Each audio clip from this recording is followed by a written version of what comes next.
Le Véritoscope. Scène 1. Une mauvaise nouvelle. Ce matin, M. Dumas, avocat, est arrivé tard à son bureau.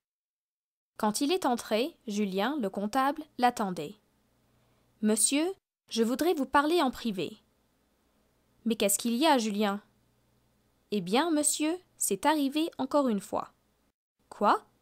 Quelqu'un a pris de l'argent dans la caisse. »« Combien ? » « 500 €. » « Vous êtes sûr ? » ?»« Absolument sûr. J'ai compté l'argent hier soir et je l'ai recompté ce matin. Il manque 500 €. »« Bien, bien, merci. Je vais voir ce que je peux faire. » Scène 2. Monsieur Dumas en train de bricoler.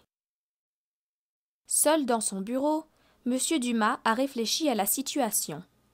C'est la 3e fois en 2 mois que quelqu'un s'est servi dans la caisse. La première fois, c'était 100 €. La deuxième fois, c'était 200 €. Et maintenant, c'est 500 €.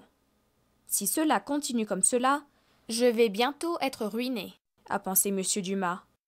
Oui, mais que faire ? Appeler la police ? C'est inutile. La police a d'autres choses à faire. Renvoyer tous mes employés ? C'est impossible. Un seul est coupable. Ah, j'ai trouvé la solution.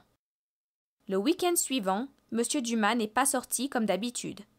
Il n'a pas dîné en ville. Il n'est pas allé au théâtre. Il n'a pas joué au bridge à son club. Il est resté chez lui. Et qu'est-ce qu'il a fait chez lui ? Il est descendu dans son atelier.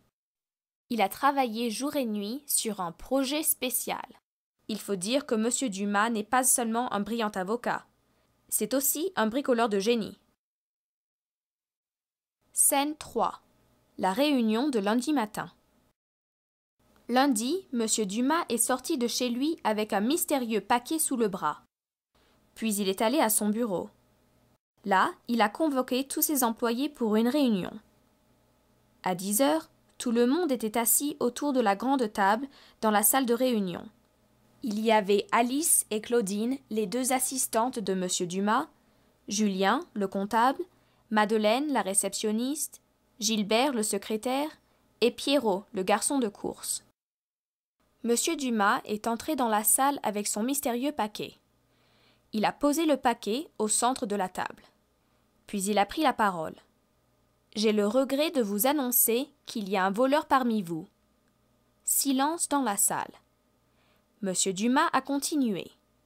À 3 reprises différentes, quelqu'un a pris de l'argent dans la caisse. Si le coupable se dénonce, je lui demanderai de restituer l'argent et l'affaire sera réglée. Est-ce que le coupable veut se dénoncer ? Personne n'a répondu. Eh bien, puisque personne n'est coupable, vous ne verrez pas d'inconvénient à vous soumettre au test de vérité. M. Dumas a ouvert le mystérieux paquet. Les employés ont vu une étrange machine. L'élément central était un petit récipient rempli d'eau. À ce récipient étaient attachés des électrodes, des fils électriques et un compteur. Cette machine s'appelle un véritoscope. C'est une machine ultrasensible qui capte les impulsions nerveuses de l'individu. Son fonctionnement est très simple. Elle est reliée à une lampe dans mon bureau. Vous mettez la main dans l'eau et vous dites une phrase. Si vous dites la vérité, rien ne se passe. Si vous ne dites pas la vérité, la machine détecte votre nervosité et la lampe qui est dans mon bureau s'allume. Évidemment, cette machine fonctionne seulement dans l'obscurité la plus complète. « Qu'est-ce qu'on fait ?» a demandé Madeleine, la réceptionniste. « Eh bien, vous allez tour à tour mettre la main dans l'eau et vous allez dire « Ce n'est pas moi qui ai pris l'argent. » « Mais puisque personne n'est coupable, a dit Pierrot, le garçon de course. Alors vous n'avez rien à craindre. C'est simplement un test pour confirmer votre innocence. Scène 4. Le moment de vérité. Monsieur Dumas a éteint les lumières et il est sorti. Il est allé à son bureau où il a attendu 10 minutes. Puis il est retourné dans la salle de réunion. « Alors, est-ce que la lampe s'est allumée ?» a demandé Alice, la première assistante.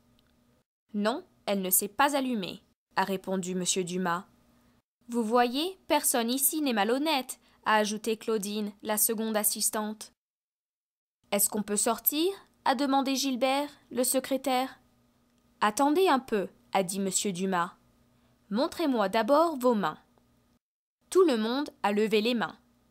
Eh bien, maintenant, je sais qui est le coupable. Voilà, j'ai oublié de vous dire que dans le liquide, il y a un produit incolore qui devient vert au contact de la peau. C'est vrai, j'ai la main verte, a dit Madeleine. Et moi aussi, a dit Pierrot. Mais vous, Julien, a dit M. Dumas, vous avez la main blanche. Expliquez-nous donc pourquoi vous n'avez pas voulu vous soumettre au test du véritoscope.